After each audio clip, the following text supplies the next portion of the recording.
Hello and welcome to Mindcraft, the space where we architect a stronger mind and a more intentional life. Let's start with a question. Do you ever feel like you're the designated fixer in everyone else's life?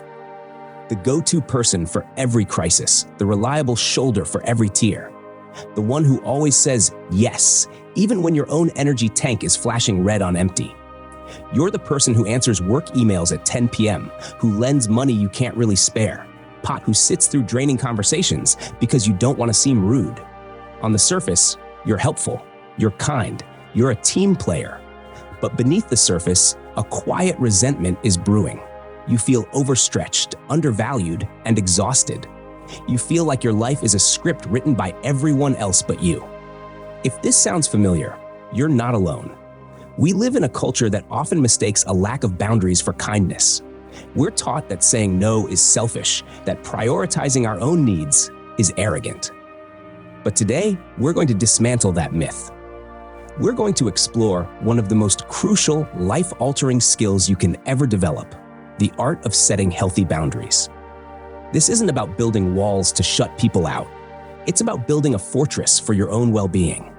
It's about defining who you are, what you stand for, and where you draw the line. It's the ultimate act of self-respect, and it is the foundation of a life lived on your own terms. Let's get one thing straight. You cannot pour from an empty cup. It's a simple metaphor, but it's a profound truth we constantly ignore. We try to be the best parent, partner, employee, and friend while running on fumes, and we wonder why we feel burnt out and bitter. The chronic lack of boundaries is a slow leak in your personal energy reserve. It's not a dramatic explosion, but a constant, low-grade drain that leaves you with nothing left for yourself, for your own dreams, your own joy, your own peace. This leak manifests as chronic irritability, a loss of creativity, brain fog, and even physical symptoms like headaches and fatigue. It's the reason you snap at your kids over something small or feel a complete lack of motivation for the hobbies you once loved. Imagine you've just built your dream house. You've designed every room, chosen every piece of furniture. It's your sanctuary. Now, imagine you never installed any doors or locks. Anyone can wander in at any time. A neighbor can come in and rearrange your living room because they think their taste is better. A stranger can walk in and help themselves to food from your fridge. Your boss can show up in your bedroom at midnight to discuss a project. How would that feel? Chaotic? Invasive? Infuriating? You wouldn't just feel uncomfortable, you'd feel violated. Your sense of safety and ownership would be completely eroded. That is precisely what your life is like without boundaries. Your time, your emotional energy, your mental space, these are the rooms of your inner home. Without boundaries, you've left them unprotected. Your priorities get rearranged by others' demands. Your peace of mind is stolen by their drama, and your time is consumed by their needs. You're left to clean up the emotional and mental mess. Setting a boundary is the act of installing a door and taking ownership of the key. You decide who gets invited in. You decide when it's time for guests to leave. You decide which rooms are public and which are private. It's not about being inhospitable. It's about being a responsible homeowner of your own life. The great paradox is that a lack of boundaries doesn't create closer relationships. It breeds resentment. Every time you say yes when you mean no, you plant a tiny seed of bitterness. Psychologically, this happens because a part of you feels betrayed by the other person for asking too much and by yourself for not speaking your truth. This unspoken resentment doesn't just disappear. It metastasizes into passive-aggressive behavior, sarcasm, and emotional distance. You agree to help a friend move on your only day off, and a part of you resents them for asking and resents yourself for agreeing. You listen to a family member's endless complaints, and you feel your patience fraying, your affection waning. These unspoken resentments act like termites, silently eating away at the foundations of your relationships until they collapse. Healthy boundaries, on the other hand, are the bedrock of authentic connection. When you are clear about your limits, you give people the blueprint for how to treat you with respect. You teach them what you need. A true friend will respect your need for downtime. A loving partner will honor your emotional space. The people who are meant to be in your life will not be scared away by your boundaries. They will be drawn closer by your authenticity and self-respect. Setting a boundary isn't pushing someone away. It's creating a safe and honest space where a real relationship can flourish. But this raises a critical question. If boundaries are so logical and beneficial, why do so many of us find them almost impossible to implement? The answer is that our boundary blueprint is not something we consciously designed as adults. It was handed to us, often unconsciously, in childhood. The patterns we struggle with today are echoes of survival strategies we learned when we were young and vulnerable. Many of us were cast in specific roles within our family systems. Perhaps you were the parentified child, the responsible one who had to grow up too fast. You might have managed household finances, mediated parental arguments, or acted as a therapist for a struggling parent. You learned a dangerous lesson. Your needs are a burden, and your value lies in your ability to care for others. Saying no feels like a fundamental betrayal of your very identity. Or maybe you were the peacemaker. Growing up in a high-conflict environment, you learned that expressing any need, desire, or disagreement could ignite an explosion. Your survival depended on your ability to be small, quiet, and agreeable. You learned to silence your own voice to maintain a fragile peace. As an adult, conflict feels terrifying, and saying yes feels like the only way to ensure safety. Then there's the child who grew up with conditional love. Affection and approval were not freely given. They were earned through achievement, obedience, or being good. You learned that your worth was not inherent, but was directly tied to your performance and your compliance. The subconscious belief becomes, if I say no, they will withdraw their love. I will be abandoned. This fear of abandonment is a powerful motivator to keep pleasing others at your own expense. These early life scripts are then reinforced by broader cultural and societal pressures. In many collectivist cultures, group harmony is prized above individual needs, making boundary setting feel like a selfish act against the family or community. Gender roles add another layer of complexity. Women are often socialized to be nurturing, accommodating, and self-sacrificing, while men are taught to be stoic and self-reliant, which can create a different kind of boundary issue: the inability to ask for help or express emotional needs. For some, past traumas can also shatter a person's sense of safety and their fundamental right to say no, making them more susceptible to having their boundaries violated. Understanding these origins is not about blaming our past. It's about illuminating the invisible forces that shape our present. It's about recognizing that your difficulty with boundaries is not a personal failing or a character flaw. It is a learned behavior. And the powerful truth is that anything that has been learned can be unlearned. So if boundaries are so essential, why is it so hard to know where ours even are? For many of us, especially those conditioned to be people pleasers, we've spent a lifetime ignoring our own internal signals. We've become deaf to the whispers of our own needs. Identifying your boundaries is a process of relearning your own language. It starts with paying attention to your body and your emotions. They are your internal alarm system. The primary signal that a boundary has been crossed is discomfort. This can manifest in many ways: a knot in your stomach, a tightening in your chest, clenched jaws, a sudden feeling of fatigue. It can also be more subtle. You might find yourself procrastinating on a task you reluctantly agreed to, or feel of dread when a certain person's name pops up on your phone. Emotionally, it shows up as resentment, irritation, anxiety, or feeling drained and overwhelmed. These feelings aren't problems to be suppressed. They are data points to be analyzed. The next time you feel that familiar flash of resentment or that wave of exhaustion, pause. Don't just push through it. Get curious. Ask yourself, what just happened? What was said? What was asked of me that triggered this feeling? To make this clearer, let's break down the different types of boundaries you can set with more depth. First, there are physical boundaries.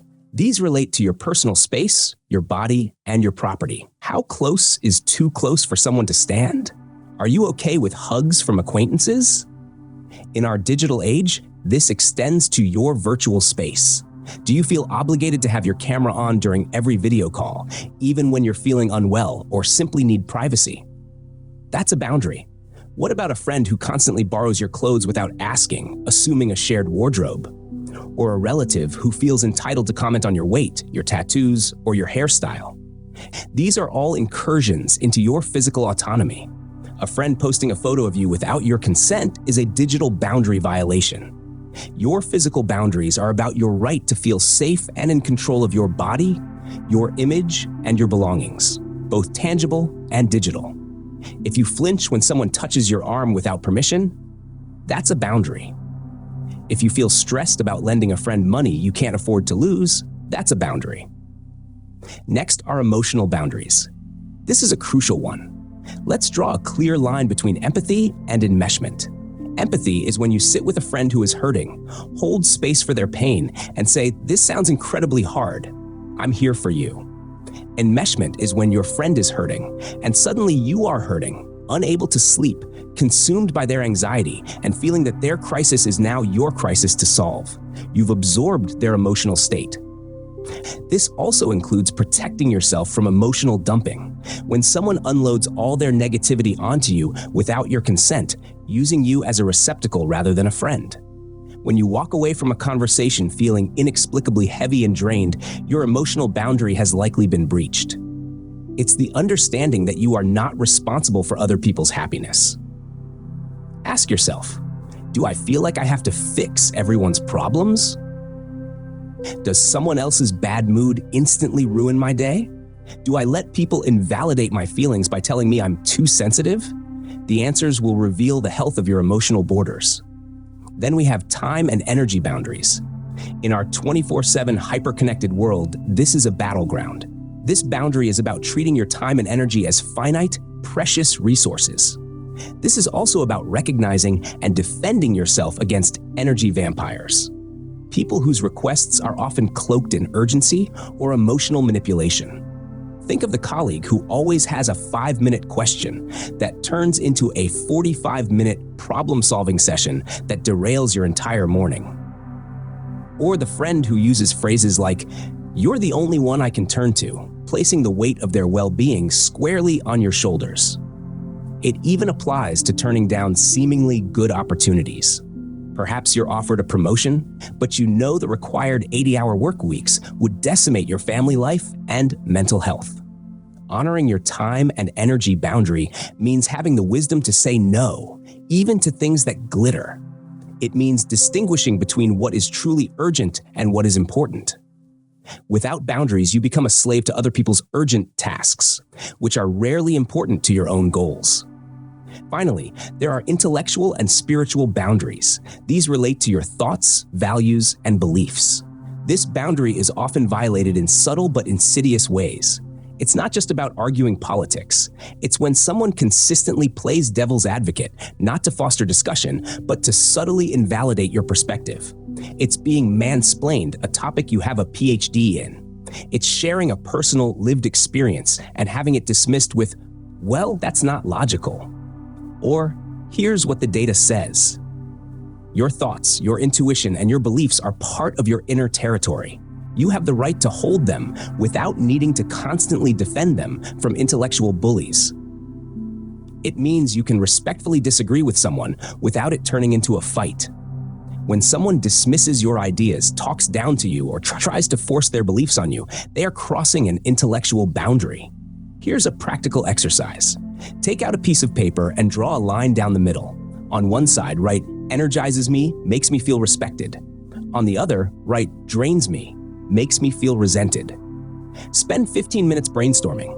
List people, activities, conversations, and requests under each column. Now, take it a step further. Look at the drains me list and search for patterns. Is it a specific person, a type of request, situations at work? Identifying these patterns will show you exactly where the biggest leaks are in your fortress.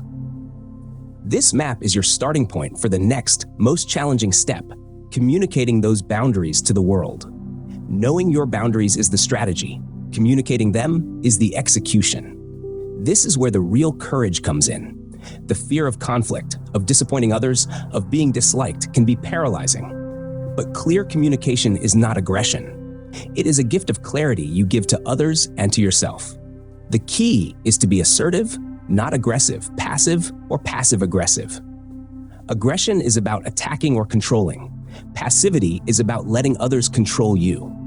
passive aggression is about trying to control indirectly through subtle sabotage. Assertiveness is about honoring yourself and stating your needs clearly and respectfully.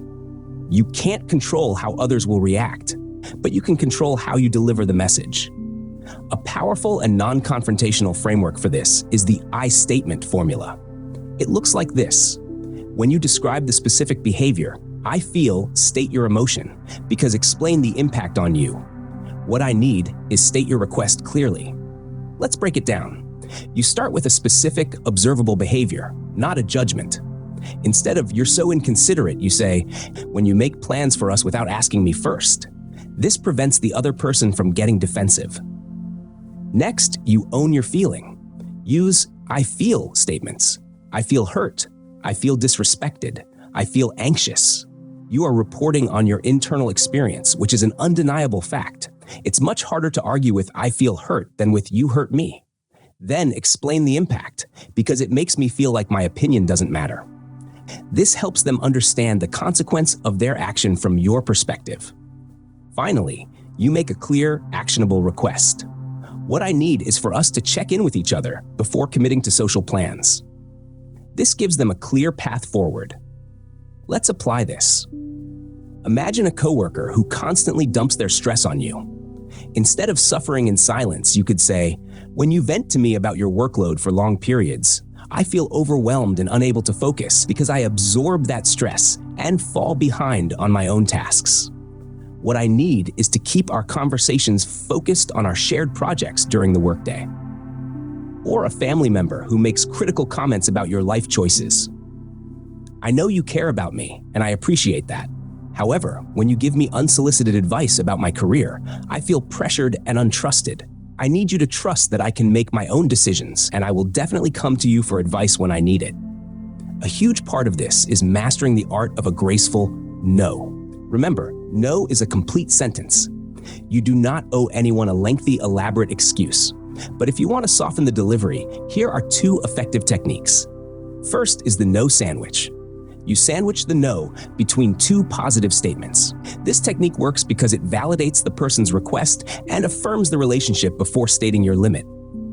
For a boss asking you to take on another project, positive. "I'm honored that you thought of me for this." The no. "Unfortunately, my plate is full right now and I can't give it the attention it deserves." Positive. "I'd love to be considered for similar opportunities in the future when I have more bandwidth." Second is the no, but. You decline the specific request but offer an alternative. "I can't babysit for you this Saturday, but I'm free next weekend if that works." This shows you still care and want to help, but on terms that work for you. Sometimes, despite your best efforts, people will repeatedly ignore your boundaries. This is when you must introduce a consequence. But let's be very clear about the distinction between a consequence and a punishment. A punishment is about making the other person feel bad. It's reactive and often rooted in anger. A consequence is about protecting your own peace. It's proactive and rooted in self-respect. A punishment is something you try to impose on them. "I'm giving you the silent treatment." A consequence is an action you take within your own power. "If the yelling continues, I will need to leave the room." The former is about control, the latter is about self-preservation. So, when you communicate a boundary and it gets ignored, you are not just allowed, but required to enforce your predetermined consequence. But what happens when people push back? Because they will. When you change the rules of a relationship, you can expect resistance. Let's prepare for it. First, you'll encounter the guilt tripper. They use your own empathy against you with phrases like, "After everything I've done for you," or "I guess I'll just have to handle this all by myself." The strategy here is to validate their feeling without surrendering your boundary. You can say, "I understand this is difficult for you, and I truly appreciate everything you've done for me. However, I still need to restate your boundary." You acknowledge their tactic, but don't take the bait. Next is the aggressor. They react with anger, criticism, or blame. They might call you selfish, difficult, or unreasonable. The goal here is to de-escalate, not to win the argument. Do not get pulled into a shouting match. Your best tool is calm repetition, like a broken record. Simply say, "I'm not willing to be spoken to this way. We can talk later when we're both calm." Or, I've made my decision. You don't need to defend it.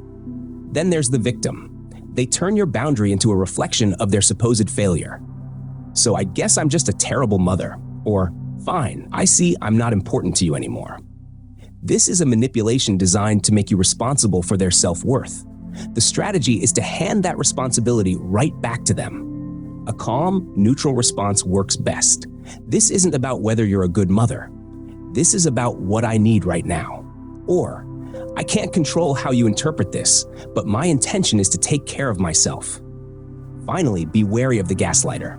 They will try to invalidate your reality. You're being overly sensitive.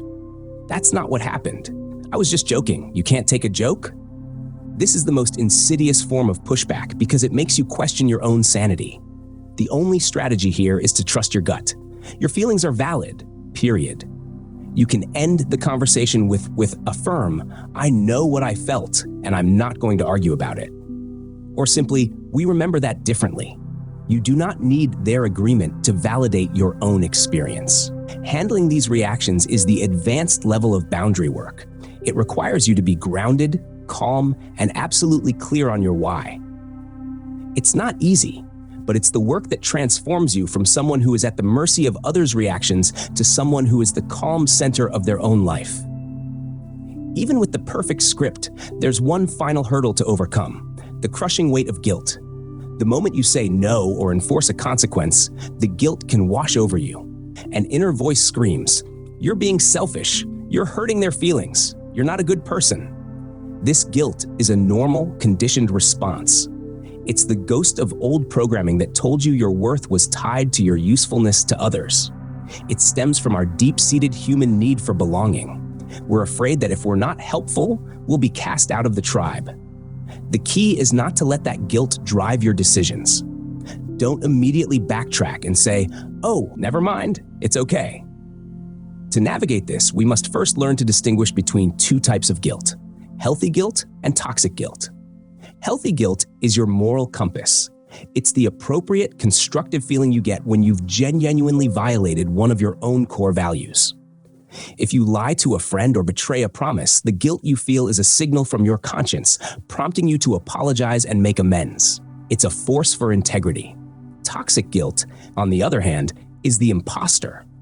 It's the feeling that washes over you when you haven't actually done anything wrong, but are simply acting against the old, unwritten rules of your conditioning. When you say no to a request that would drain you, the guilt you feel isn't a sign that you're a bad person. It's a sign that you are breaking a deeply ingrained pattern of people-pleasing. It's a false alarm triggered by your old survival programming. Recognizing this distinction is liberating. The next time guilt appears after you set a boundary, you can pause and ask, have I violated a core value of mine, like honesty or compassion? Or am I just disappointing someone's expectation of my unlimited availability? 99% of the time, it will be the latter. This is where you must become the architect of your own mind and actively rewrite your inner script. Your toxic guilt is fueled by a set of outdated core beliefs. Your task is to identify them and replace them. Take out a journal. On one side, write down the old rules that trigger your guilt. They might sound like, my worth is determined by how much I do for others. I must keep the peace at all costs, even if it means silencing myself. Putting my needs first is selfish and will lead to rejection. Now, on the other side, it's time to write the new code. These are your new, empowering truths. For every old rule, write a new one. My worth is inherent. It is not based on my productivity for others. My peace is a priority, and authentic relationships can handle disagreement. Caring for myself is not selfish. It is a necessary act of self-preservation that allows me to show up better for the people and things I truly care about. This isn't a one-time exercise. This is your new practice. When the wave of toxic guilt hits, you don't just sit with it. You actively confront it with your new code. You repeat these truths to yourself until they become more familiar and more powerful than the old, rusty programming. You are consciously rewiring your brain to align with a new, self-honoring reality. This is how you dismantle the guilt machine from the inside out. Instead, learn to sit with the discomfort of the guilt. Acknowledge it. Say to yourself, hello, guilt. I was expecting you. You're just a feeling, you're a habit. You don't get to make the decisions anymore. Give yourself a mantra: my peace is worth this temporary discomfort. Challenge the thoughts behind the guilt. When your brain says, you're selfish, counter it with, is it selfish to protect my mental health so I can be a better person in the long run? Or is it responsible? When it says, they'll be so disappointed, remind yourself, I am not responsible for managing other people's emotions. Their disappointment is their feeling to manage. True friends will understand. Remind yourself of the cost of not setting the boundary. Remember the resentment, the burnout, the loss of self. That long-term pain is far worse than the short-term discomfort of guilt. And remember this, you do not owe anyone an explanation for taking care of yourself. Prioritizing your well-being is a right, not a privilege you have to earn. Start small. You don't have to have a major confrontation tomorrow. Think of it as building a boundary ladder. Start on the bottom rung with a low-stakes boundary. Say no to a telemarketer. Tell a barista they got your order wrong. Then work your way up. Decide not to answer work texts after 8 p.m. Say no to a small social plan you're not excited about. Each small victory builds your boundary muscle and your confidence for the bigger challenges. And above all, be kind to yourself. You will mess up. You'll say yes when you wanted to say no. It's okay. This is a practice, not a performance. Forgive yourself, learn from it, and try again. Self-compassion is itself a boundary against the harsh inner critic that tells you you're not doing it perfectly. But let's talk about what happens after the initial difficult work is done. It's a common misconception that once you've had the tough conversations and set your boundaries, the work is over. This couldn't be further from the truth. Setting boundaries is not a single act of construction. It's an ongoing practice of maintenance.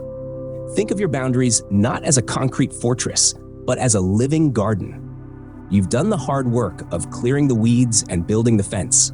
Now, you must tend to it. This is where the practice of the periodic boundary audit comes in. Life is not static. Relationships evolve, circumstances change, and you as a person will grow. The boundaries that served you perfectly last year might be obsolete or insufficient today. A boundary audit is a scheduled, intentional check-in with yourself to ensure your fences are still in the right place and in good repair. You can do this quarterly, semi-annually, or whenever you feel that familiar sense of resentment creeping back in. During your audit, you become a compassionate detective of your own life. Ask yourself a series of questions. First, review your existing boundaries. Where have I been successful in holding my line? Which boundaries feel strong and natural now? It's crucial to acknowledge your wins. This reinforces the positive changes and builds momentum. Then ask the tougher question: where have I been slipping? Which fences have become weak or porous? In what situations do I find myself defaulting to old people-pleasing patterns? No judgment here, just observation. Next, identify new leaks. Life introduces new variables. Have any new relationships or situations emerged that require a new boundary? Perhaps a new colleague is overly demanding, or a new friendship is becoming emotionally one-sided. Has a relationship dynamic shifted? For example, a friend who becomes your roommate or a sibling who becomes your business partner will absolutely require a new set of explicit boundaries that didn't exist before. Then, assess your energy levels. Your internal state is your best barometer. Looking at the past few months, where have I felt most consistently drained, anxious, or resentful? What is the common denominator in these situations? This will often point directly to a boundary that needs to be created or reinforced. This leads us to a more nuanced aspect of long-term boundary maintenance, the dance between flexibility and rigidity. Many people, when they first discover boundaries, can become overly rigid. They build impenetrable walls because they're terrified of slipping back into old patterns. But healthy boundaries are not brittle. They are adaptable. They are less like walls and more like semi-permeable membranes with a vigilant gatekeeper. You have the power to decide what comes in and what stays out. Flexibility is a conscious choice, not a collapse. For instance, a rigid boundary might be, I never ever lend money to anyone. A healthy, flexible boundary sounds like, my general rule is that I don't lend money as it can complicate relationships. However, my lifelong trusted friend is in a genuine one-time crisis. I am choosing to make a one-time exception with clear, agreed-upon terms because our relationship is strong enough to handle it and it aligns with my value of being a supportive friend. The difference is monumental. In the first case, you're run by a rule. In the second, you are making a sovereign, empowered choice. Here's another example. A rigid boundary. I never answer my phone after 9 p.m. A flexible, healthy boundary. I don't take routine calls after 9 p.m. because that is my protected time to decompress.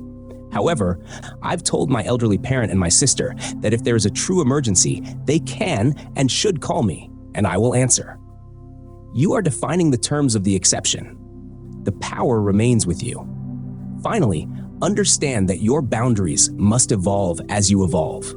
The person you are today has different needs, values, and priorities than the person you were 5 years ago. The boundaries that served you in your 20s, when you were building a career and a social life, may be entirely inappropriate for you in your 40s, when you might prioritize health, family, and deep, quiet connection. Boundary maintenance is therefore an integral part of personal growth. It's a living reflection of your ever-deepening self-awareness and self-respect. By regularly tending to your boundaries, you are not just protecting yourself, you are actively honoring the person you are becoming. Over time, something remarkable will happen. As your boundaries become stronger and clearer, your life will begin to transform. You'll have more energy. You'll feel less anxious because you trust yourself to handle difficult situations. Your relationships will either deepen with new respect and honesty, or the draining ones will fall away, leaving space for healthier connections. Most importantly, you will come home to yourself. Coming home means you feel a sense of alignment and integrity. Your actions match your values. You will no longer be a public utility or a house with no doors. You will be the sovereign architect of your own life, the guardian of your inner fortress. And from that place of strength and integrity, you will find a deeper, more authentic peace than you ever thought possible. The journey of setting boundaries is the journey of reclaiming your power. It is a declaration that you are worthy of peace, respect, and a life filled with energy and purpose. It won't always be easy, but it will always be worth it. Your challenge for this week is to set one small boundary. Just one. Pick something from the bottom of your boundary ladder. Notice how it feels before, during, and after. Notice the guilt and notice the freedom that comes after. You are building the life you deserve, one no at a time. Thank you for joining us at Minecraft. Until next time, stay intentional.